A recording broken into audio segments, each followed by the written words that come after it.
नमो नमः बच्चों, आप सब कैसे हैं। आप सबका कीर्ति संस्कृति स्कूल में स्वागत है।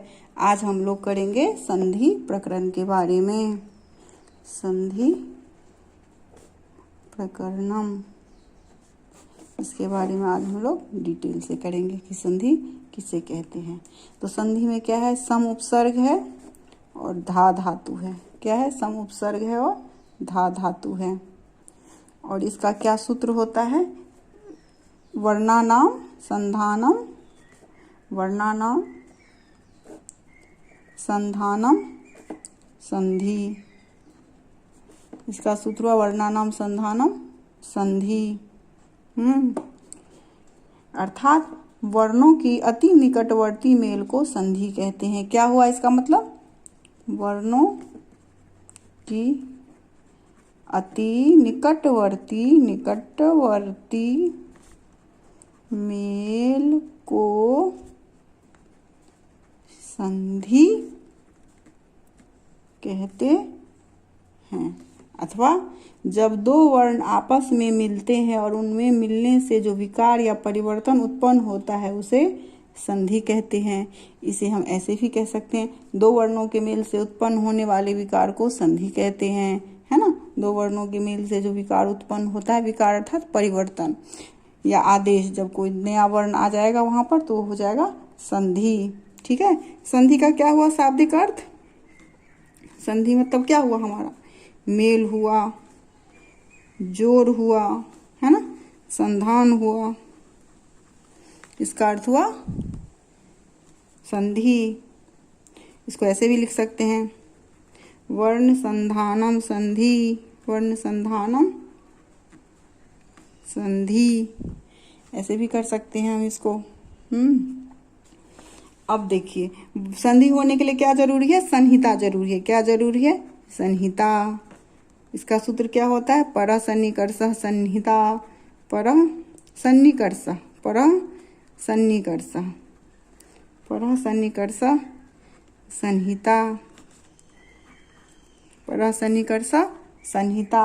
अर्थात वर्णों के अत्यंत समीपवर्ती, है ना, वर्णों के अत्यंत समीपवर्ती अत्यंत समीपता को संहिता कहते हैं। और जब दो वर्ण आपस में संहिता संज्ञा होगी, है ना, तभी उनमें संधि होगा, तभी उनमें कोई विकार परिवर्तन होगा और तभी उनमें कोई विकार होगा। जैसे कि एक छोटा सा उदाहरण हम ऐसे देख लेते हैं समझने के लिए। अभी विद्या जोड़ अर्थी, ये तो आप सब लोग समझ ही गए होंगे। विद्या जोड़ अर्थी, विद्यार्थी, ये हुआ हमारा जोड़ का निशान जो है, ये संधि का निशान हुआ। इस वर्ण से पहले वाले वर्ण में और इस संधि के निशान से इधर बाद वाले वर्ण में, इन दोनों वर्णों में संहिता है ना, क्योंकि किसी भी चीज का व्यवधान नहीं है, व्यवधान रहित है, तो यहाँ पे संहिता संज्ञा हुई और संहिता संज्ञा होने के कारण यहाँ पर अब संधि होगी। अब संधि के कितने भेद होते हैं, संधि के 3 भेद होते हैं। संधि के भेद, संधि के भेद कितने भेद होते हैं, 3 भेद होते हैं, 1 2 3। पहले नंबर पर क्या होता है, स्वर संधि, है ना, स्वर संधि। दूसरे नंबर पर आएगा व्यंजन संधि। तीसरे नंबर पर क्या आएगा, विसर्ग संधि, विसर्ग संधि। अब हम इसमें से स्वर संधि के बारे में पढ़ेंगे कि स्वर संधि किसे कहते हैं। तो पहला टॉपिक हमारा है स्वर संधि। स्वर संधि दो वर्णों के मेल से, दो स्वर वर्णों के मेल से जो विकार उत्पन्न होता है उसे स्वर संधि कहते हैं। स्वर संधि को ही अच संधि भी कहते हैं, अच संधि भी कहते हैं। दो वर्णों के मेल से जो विकार उत्पन्न होता है उसे, दो स्वर वर्णों के मेल से जो विकार उत्पन्न होता है उसे संधि कहते हैं। या दो वर्णों के मेल से जो विकार उत्पन्न होता है उसे संधि कहते हैं। दो स्वर वर्णों के मेल से जो विकार उत्पन्न होता है उसे स्वर संधि कहते हैं और उसे अच संधि भी कहते हैं। यानी कि संधि के जोड़ से इधर भी रहेगा, इधर भी स्वर वर्ण होना चाहिए और इधर भी स्वर वर्ण होना चाहिए। संधि के कितने भेद हुए, स्वर संधि के 5 भेद होते हैं। 5 भेद होते हैं। पहला हुआ हमारा दीर्घ संधि, दूसरे नंबर पर हमारा आता है गुण संधि, दीर्घ संधि, गुण संधि। तीसरे नंबर पर आएगा हमारा वृद्धि संधि, वृद्धि संधि। उसके बाद चौथे नंबर पर आएगा यन संधि, यन संधि। पांचवें नंबर पर हमारा आएगा अयादि संधि, अयादि संधि। इसके अलावा इसमें हम 3 संधि और पढ़ेंगे। क्या पढ़ेंगे 3 संधि और? पररूप संधि। ये तो हमारे संधि के में आते हैं स्वर संधि में, लेकिन स्वर संधि के भेद नहीं होते हैं। पूर्व स्पर्श रूप संधि, पूर्व रूप संधि। और उसके बाद आएगा एक प्रकृति भाव, प्रकृति भाव संधि, है ना। स्वर संधि के अंतर्गत ये 3 संधि तो आते हैं, लेकिन ये स्वर संधि के भेद नहीं होते, भेद 5 ही होता है। अब हम क्यों ये स्वर संधि के भेद इसलिए नहीं होते हैं क्योंकि इनमें मेल तो होता है, लेकिन कोई बदलाव या परिवर्तन या विकार नहीं आते हैं। ये एज इट इज जुड़ जाते हैं, वहां पर संयोग संज्ञा हो जाती है, तो ये इसीलिए ये स्वर संधि में आते हैं, लेकिन ये भेद में नहीं गिने जाते हैं। अब अगला हुआ हमारा दीर्घ संधि, दीर्घ संधि। इसका सूत्र क्या होता है? अकः सवर्ण दीर्घ, अकः सवर्ण दीर्घ, अकः सवर्ण दीर्घ। अर्थात ह्रस्व अ हो या आ हो, प्लस संधि के निशान के बाद ह्रस्व अ या आ हो, तो उन दोनों के जगह पर दीर्घ आदेश हो जाता है। ऐसे ही ई में होगा ह्रस्व ई हो, दीर्घ ई हो, प्लस ह्रस्व ई हो या दीर्घ ई हो, तो यहाँ पर हो जाएगा दीर्घ ई। तो दीर्घ आदेश हो गया, दोनों के जगह पे एक दीर्घ वर्ण आ गया। उसके बाद है, उसके बाद क्या आएगा? उ या हर्षु प्लस संधि का निशान उ या उ, तो उसके जगह पे दीर्घ आदेश हो जाएगा।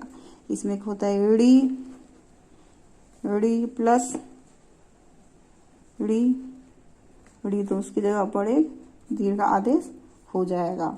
अब इसको करना कैसे है, एक छोटा सा उदाहरण हम देख लेते हैं। राम जोड़ अवतारः। अब ये संधि का निशान है हमारा, इससे इधर पहले वाले वर्ण में संधि करनी है और संधि के निशान के बाद वाले वर्ण में हमें संधि करनी है। तो देखिए र वर्ण विच्छेद करेंगे हम, जोड़ अ।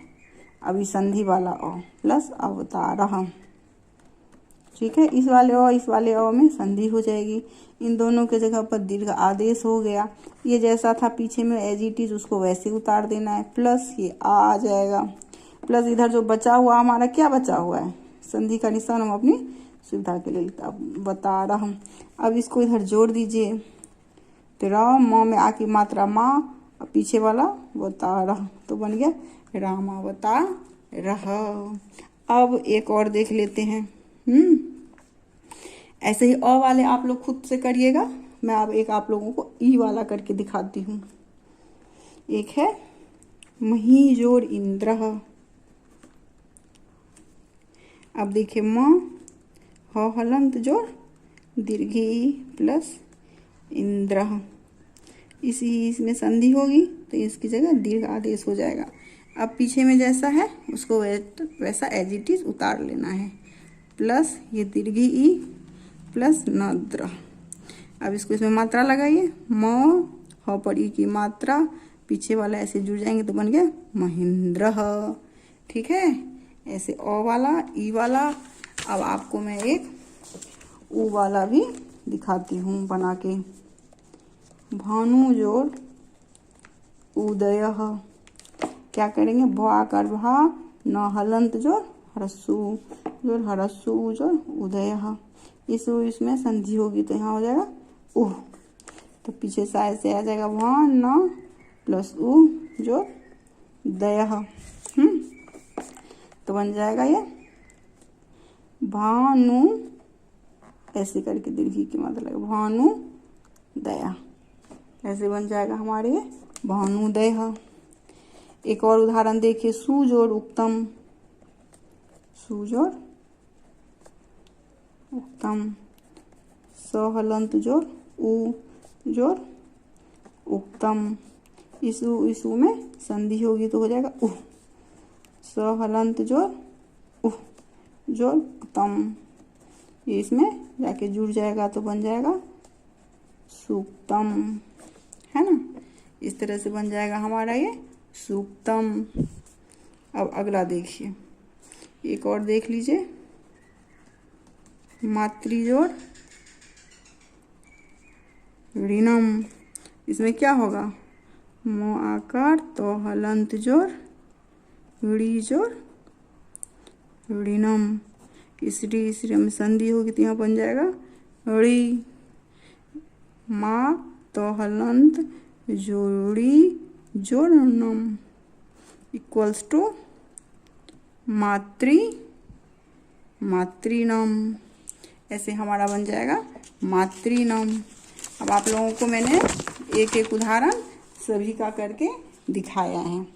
अब आप लोग घर से करके रखेंगे, जो मैं आप लोगों को भी दे रही हूँ। देव जोड़ आशीष, इसको करके देखिए आप लोगों से बन पाता है या नहीं। आप लोगों का हो गया होमवर्क, है ना। पुस्तक जोड़ आलय, पुस्तक जोड़ आलय, पुस्तक जोड़ आलय। विद्या जोड़ आलय, हिम जोड़ आलय। बहुत सारे बनते हैं, 2 कर लीजिए वही काफ़ी है। इसके बाद बनेगा विदु, विधु जोड़ उदय, उदय संस्कृत है ना, विधु जोड़ उदय। उसके बाद आप लिखिए गिरी जोड़ इंद्र, गिरी जोड़ इंद्र। 5वें नंबर पर, 6ठे नंबर पर लिखना है कपि जोड़ ईश, कपि जोड़ ईश। 7वें नंबर पर आप लिखिए भानु जोड़ उदय, भानु जोड़ उदय तो मैंने आप लोगों को भी बताया ही है, तो उसको छोड़ दीजिए। पितृ जोड़ ऋणम लिखिए, पितृ जोड़ ऋणम, इसको करके देखना है। पितृ जोड़ ऋणम, कपि जोड़ ईश, गिरी जोड़ इंद्र, विधु जोड़ उदय, विद्या जोड़ आलय, पुस्तक जोड़ आलय, देव जोड़ आशीष। इतने सबको करके आप लोगों को घर में देखना है। एक और ले लीजिए, लघु जोड़ उर्मी, है ना, लघु जोड़ उर्मी। ये आपका होमवर्क हुआ। इसको होमवर्क को बना के देखना है। जो भी आपको डाउट हो कमेंट बॉक्स में पूछिएगा, मैं नेक्स्ट वीडियो में आपके डाउट को क्लियर करूंगी। धन्यवाद। अगर आप लोगों ने अभी तक मेरा चैनल सब्सक्राइब नहीं किया है तो सब्सक्राइब कीजिए, लाइक कीजिए और शेयर कीजिए। जो भी डाउट हो आप कमेंट बॉक्स में डालें, मैं उसको नेक्स्ट वीडियो में दूर करूंगी। धन्यवाद।